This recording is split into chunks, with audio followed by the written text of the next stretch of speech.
Doraemon के उस episode में ऐसा क्या हुआ था जो डोरेमोन येलो से ब्लू हो गया, और क्या वजह थी डोरेमोन चूहे से डरता है, और क्या आपको पता है जैक की एक गर्लफ्रेंड भी थी और उनका एक छोटा सा बच्चा भी है, और कैसे ये दो बिल्ली के कारण हनी बनी कार्टून बन गया, और क्या मोटू पतलू रियल लाइफ में एग्जिस्ट करते हैं, और कैसे बंदबुद और बुड़बक बैन होते होते बचे। और तुम्हें भी लग रहा होगा कि टॉम एंड जेरी दुश्मन है। अगर दुश्मन होता तो टॉम उसको कब का खा चुका होता, बल्कि कुछ और थे जो आपको इस वीडियो में मिल जाएगी। तो चलो देर किस बात की, जल्दी से वीडियो को स्टार्ट करते हैं। नंबर 1, क्या तुम्हें लगता है टॉम और जेरी एक दूसरे के दुश्मन थे या फिर सब एक्टिंग था? बचपन से हम देखते आ रहे हैं कि टॉम हमेशा जेरी के पीछे भागता रहता है और जेरी उसका बैंड बजा देता है, लेकिन एक थ्योरी कहती है टॉम और जेरी एक दुश्मन नहीं बल्कि एक बेस्ट फ्रेंड थे। सोचो टॉम ने जेरी को कितने बार पकड़ा पर कभी खाया क्यों नहीं? वेल अगर सच में दुश्मनी होती तो ये कार्टून बहुत पहले ही खत्म हो जाता। तो इसका असली रीजन कुछ और था, बल्कि टॉम एक्टिंग करता था ताकि उसका घर का ओनर सोचे कि वो काम कर रहा है और उसे घर से ना निकाले, क्योंकि अगर टॉम फेल हो जाता तो उसका ओनर उसे घर से निकाल देता और कोई और कैट आ जाता जो जेरी को सच में मार देता। मतलब टॉम जेरी को बचाने के लिए उसके पीछे भागता था। और एक एपिसोड में ये क्लियरली दिखता है कि जब दोनों खाली पेट भूखे होते तो लड़ने के बजाय साथ में काम करते हैं। दोनों हार्ट ब्रेक के बाद एक साथ रेलवे ट्रैक पर बैठ जाते थे। मतलब कार्टून के एंड में लड़ाई नकली थी लेकिन बॉन्ड रियल थी, तो इसलिए टॉम एंड जेरी नहीं, टॉम ऑफ जेरी था।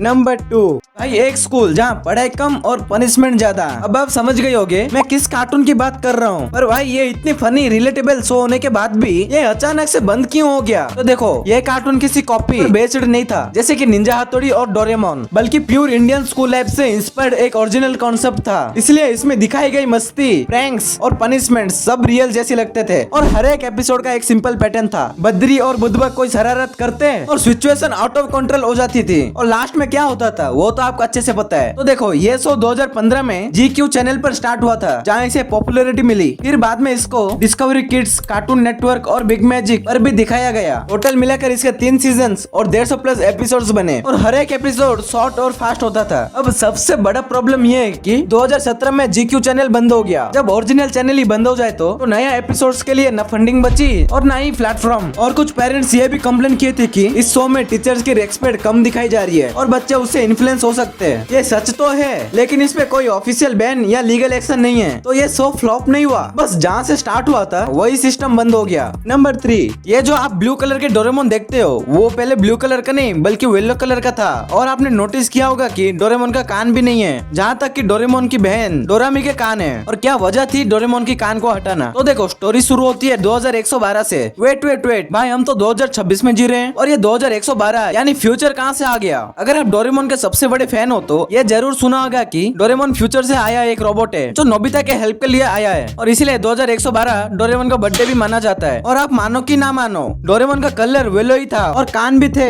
दरअसल एक एपिसोड में डोरेमोन अपनी चार्जिंग के लिए सो रहा था और तभी एक रोबोट चूहे ने डोरेमोन के कान को काट दिया। और जब डोरेमोन को ये पता चला कि एक चूहे ने उसके कान को काट दिया है, इस इंसिडेंट के बाद डोरेमोन इतना उदास हो गया कि इतना रोया और लगातार रोने से उसका येलो पेंट उतर के ब्लू हो गया। अब ये होने का सेंस स्क्रिप्ट राइटर को ही पता होगा, और इसी वजह से डोरेमोन आज तक चूहे से डरता है। और उस एपिसोड के बाद हम उसे ब्लू कलर और बिना कान के देखते हैं। नंबर 4, तुमने कभी सोचा दुनिया का सबसे शरारती कार्टून शिनचैन कई देशों में सच में बैन हो चुका है। हाँ, वही 5 साल का बच्चा जो अपनी अजीब हरकतों से सबको हंसा देता है। लेकिन इस कार्टून के पीछे एक बहुत ही बड़ा कंट्रोवर्सी छुपा है। कहानी शुरू होती है 1992 से, जब जापान में एक कार्टून बना जिसका नाम था क्रायोन शिनचैन। इस कार्टून का हीरो था एक छोटा सा बच्चा शिनोसुके नोहारा, जिसे सब प्यार से शिनचैन भी बोलते थे। आपको अच्छे से पता है कि शिनचैन कितना शरारती है। कभी स्कूल में टीचर को परेशान करता था और कभी घर में मम्मी को तंग करता था, और कभी तो अपनी अजीब अजीब डांस करके सबको हैरान कर देता था। और धीरे धीरे ये कार्टून 40 से ज्यादा देशों में दिखाया गया। लेकिन प्रॉब्लम ये थी कि कई पेरेंट्स ये कंप्लेन करते थे कि हमारे बच्चे शिनचैन की हरकतें को कॉपी करने लगे। बच्चे भी मम्मी पापा से उल्टे जवाब देने लगे, और कुछ बच्चे तो शिनचैन जैसी अजीब डांस भी करने लगे। इसी वजह से 2008 इंडिया में शिनचैन को टीवी पर बैन कर दिया गया। लोगों का कहना था कि इस कार्टून में कुछ ऐसे जोक्स और सीन्स थे जो छोटे बच्चों के लिए बिल्कुल ठीक नहीं था। और सिर्फ इंडिया ही नहीं, जैसे साउथ कोरिया और कुछ देशों में भी शिनचैन के कई एपिसोड्स को बैन कर दिया गया है। और इसलिए कुछ टाइम बाद इंडिया में शिनचैन दोबारा वापस आया, लेकिन इस बार बहुत सारे सीन्स काट दिए गए और डायलॉग्स भी बदल दिए गए ताकि बच्चों को कुछ गलत एजुकेशन ना मिले।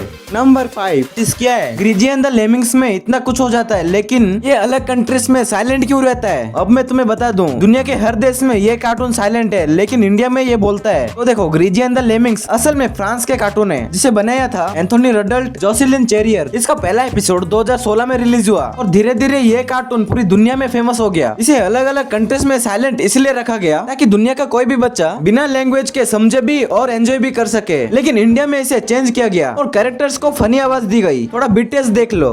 आलू मोटा भालू, हम तुम्हें छोड़ेंगे नहीं। भागो। अब आएगा मजा। सुनो चुलबुले बुलबुलो, फॉर्मूला नंबर 108 समझ गए ना? हाँ, समझ गए। बादलों की हटी चादर, चांद लगा चमकने, जागा छड़ी का मैजिक तो गिरने लगी बिखरने। आका बन जाता है मैजिक छड़ियों जिसके पास, और सामने से जो भी आए वो बन जाता है दास। How ice. भोलू को मैना से है दोस्ती करना। बोलो बोलो, कब मेरी दोस्त बनोगी मैना? ये मैना जैसी मोरनी के पीछे काले कौवे कहाँ से आते? ताकि इंडिया में और ज्यादा मजेदार लगे। और इसमें स्टोरी भी सिंपल है। इस कार्टून में भालू है ग्रीजी जो जंगल के घर में आराम से रहना चाहता है, और दूसरी साइड लेमिंग्स जो हर चीज को गेम बना देते हैं। अब मैं बता दूं, ग्रीजी एक सच में मैच्योर बंदा है, और ग्रीजी इनके साथ मिलके ये भी छोटे बच्चे की जैसे हरकतें करने लगता है।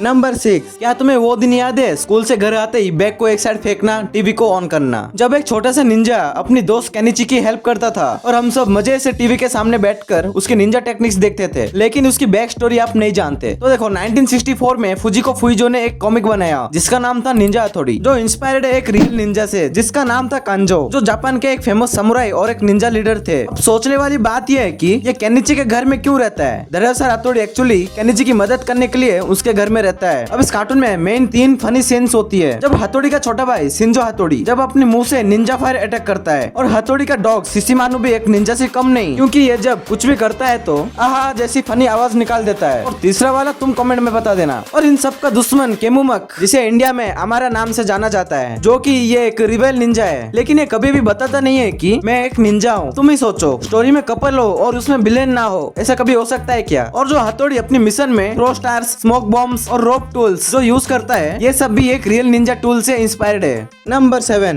तुमने मोटू पतलू तो पक्का देखा होगा, लेकिन कभी सोचा चिंगम जब हवा में गन चलाता है तो नारियल कैसे गिर जाते हैं? और एक एपिसोड में नारियल की जगह कुछ और गिर गया था। और सबसे बड़ा सवाल, क्या मोटू पतलू रियल लाइफ में एग्जिस्ट करते हैं? तो देखो, मोटू पतलू का ओरिजिन टीवी से नहीं बल्कि एक ओल्ड हिंदी कॉमिक मैगजीन लोट पोर्ट से हुआ था, जहाँ ये कैरेक्टर्स पहले मैगजीन से ज्यादा फेमस हुए थे। बाद में एक इंडियन एनिमेशन स्टूडियो कॉस्मोस माया ने इन्हें एनिमेटेड में कन्वर्ट किया। 16 अक्टूबर 2012 को यह फर्स्ट टाइम निकोलोडियन पर टेलीकास्ट हुआ था। अब कैरेक्टर्स पे ध्यान दे तो इन दोनों को यानी मोटू पतलू को कॉमिक पे भाई दिखाया गया है, लेकिन शो में उन्हें बेस्ट फ्रेंड बना दिया। और डॉक्टर झटका पहले साइंटिस्ट नहीं बल्कि डेंटिस्ट थे। अब आते हैं उस पॉइंट पे जिस पे आपको बेसब्री से इंतजार था। तो चिंगम की गन जब वो फायर करता है तो नारियल गिरते हैं, लेकिन एक एपिसोड में जॉन ने सेम गन यूज की तो नारियल की जगह टमाटर गिरने लगे। तो ये सब छोड़ो, लेकिन इनके 2000 से ज्यादा एपिसोड और 20 से ज्यादा मूवीज बन चुके हैं। मतलब ये शो इंडिया का सबसे लॉन्ग प्लस रनिंग कार्टून में से एक है। हाँ, मैं बताना ही भूल गया कि मोटू पतलू रियल लाइफ में एग्जिस्ट ही नहीं करते, लेकिन उनका कॉन्सेप्ट एक famous comedy duo Laurel and Hardy से इंस्पायर्ड था।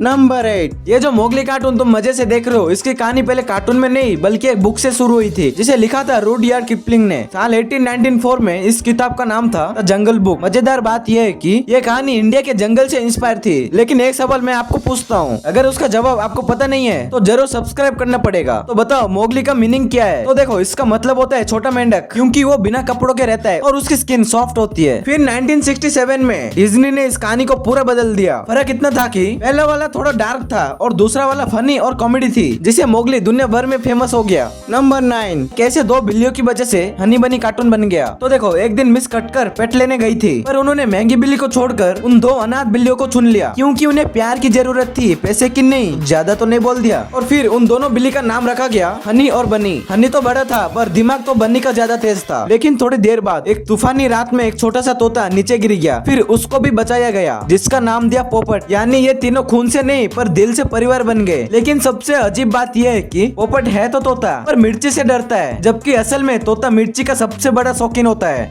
नंबर 10, क्या तुम्हें पता है ऑगी एंड द कॉकरोचेस शुरू में एक साइलेंट कार्टून थे, जहाँ बिना किसी डायलॉग के सिर्फ एक्सप्रेशन से स्टोरी समझ आती थी। लेकिन इंडिया में आते ही इसको फनी डबिंग दी गई, जिससे ये और भी एंटरटेनिंग बन गया। लेकिन अगर तुमने कभी कभी ध्यान दिया है तो ओलिविया का नाम चमेली तो कभी सिनोरिटा होता था और कॉकरोचेस को भी कई बार झिंगुर बोला जाता है। अब ये कोई मिस्टेक नहीं है, क्योंकि शो को इंडिया में 3 अलग अलग चैनल्स ने एक टाइम पर डब किया है, जिस वजह से हर वर्जन में नाम और डायलॉग्स चेंज हो गए। अब थोड़ा डार्क फैक्ट, एक एपिसोड में जैक ने अपनी कजन मोनिका से शादी कर ली और उनका एक बेबी भी हुआ था। वैसे तुम्हें लगता होगा जैक के पास सिर्फ एक सुपर बाइक है, तो तुम गलत हो, क्योंकि उसके पास एक ग्रीन टोयोटा कार भी है और ऑगी के पास एक ऑरेंज वॉक्सवैगन बीटल है जो काफी कम दिखाई देती है। लेकिन ऑगी का आइकॉनिक ब्लू हाउस भी किसी से कॉपी है, जो कि एक फ्रांस के हाउस से इंस्पायर्ड है, क्योंकि ये शो ओरिजिनल फ्रांस में बना था और आज तक इसके 500 से ज्यादा एपिसोड्स बन चुके हैं, जो 100 से भी ज्यादा कंट्रीज में ब्रॉडकास्ट हो चुकी है। और सबसे शॉकिंग बात यह है कि जैक, ओलिविया और कॉकरोचेस जैसे मल्टीपल कैरेक्टर्स को भी एक ही इंसान ने आवाज दी है। अगर इन सब का वॉइस आर्टिस्ट का वीडियो चाहिए तो इस वीडियो पे क्लिक करके देख लेना। अगर वीडियो थोड़ी सी भी मजेदार है तो एक लाइक कर देना।